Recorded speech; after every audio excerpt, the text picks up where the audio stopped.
প্রয়াত ভারতীয় শাস্ত্রীয় সঙ্গীতের অন্যতম জনপ্রিয় শিল্পী ওস্তাদ রশিদ খান। বয়স হয়েছিল মাত্র 56 বছর। বেশ কিছুদিন ধরেই হাসপাতালে চিকিৎসাধীন ছিলেন তিনি।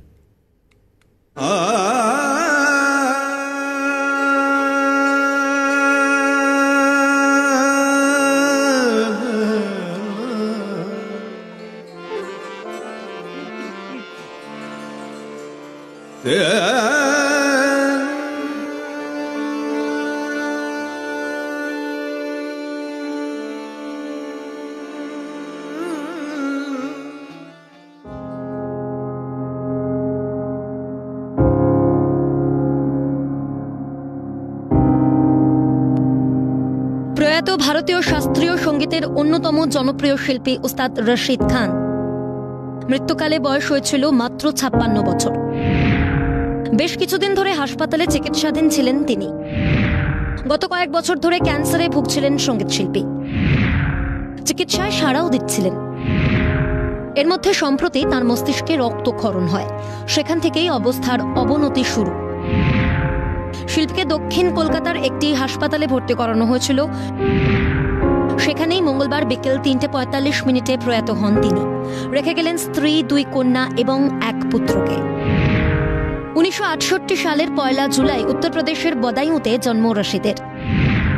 তিনি রামপুর সাসওয়ান ঘরানার শিল্পী, যে ঘরানার প্রতিষ্ঠা করেছিলেন ইনায়েত হুসেন খাঁ সাহেব।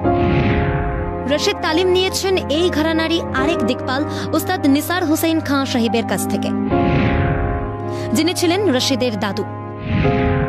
রশিদের মামা গোয়ালিয়র ঘরানার উস্তাদ গুলাম মুস্তাফা খাঁ সাহেবের থেকেও তালিম নিয়েছেন রশিদ। মূলত শাস্ত্রীয় সঙ্গীত গাইলেও ফিউশন বা বলিউড এবং টলিউডের ছবিতে বহু জনপ্রিয় গান গেয়েছেন শিল্পী। 10 থেকে 11 বছর বয়সে কলকাতা চলে আসেন রশিদ। তারপর থেকে গিয়েছেন কলকাতাতেই। সঙ্গীত নাটক একাডেমি পুরস্কার, পদ্মশ্রী, পদ্মভূষণ সম্মান যেমন পেয়েছেন, তেমন বাংলা থেকেও পেয়েছেন বঙ্গবিভূষণ সম্মান। এদিন দুপুরেই হাসপাতালে পৌঁছে যান রাজ্যের মুখ্যমন্ত্রী মমতা বন্দ্যোপাধ্যায়। তার কিছুক্ষণের মধ্যেই মৃত্যুর খবর ঘোষণা করেন চিকিৎসকেরা। যিনি আপনাদের কাছে অ্যানাউন্স করলেন তিনি ওনার ডক্টর ছিলেন এবং তিনি তার সাধ্যমতো চেষ্টা করেছেন।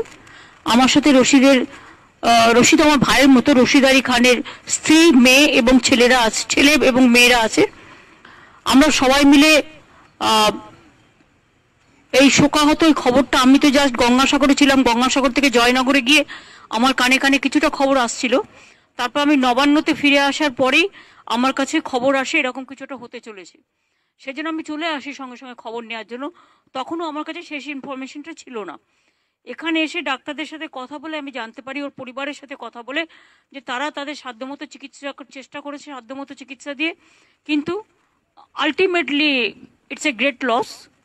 এবং রশিদ আলী খান আপনারা জানেন বিশ্ববিখ্যাত একজন নাম, এবং তার নাম নতুন করে তার পরিচয় দিতে হবে না। তিনি আর্টিস্ট হিসেবে বলতে পারেন সঙ্গীত সম্রাট। শিল্পীর প্রতি শ্রদ্ধা জানিয়ে বেশ কিছু পরিকল্পনা নিয়েছে রাজ্য সরকার। এক নজরে শেষ যাত্রায় রশিদ। রাতে পিস ওয়ার্ল্ডে রাখা হবে মরদেহ। বুধবার সকাল 9:30 দেহ পৌঁছবে রবীন্দ্র সদনে। সেখানেই কয়েক ঘন্টা শায়িত থাকবে শিল্পীর নিথর দেহ। দুপুর 1টায় রবীন্দ্র সদনেই গান স্যালুটের মাধ্যমে শ্রদ্ধা প্রদান।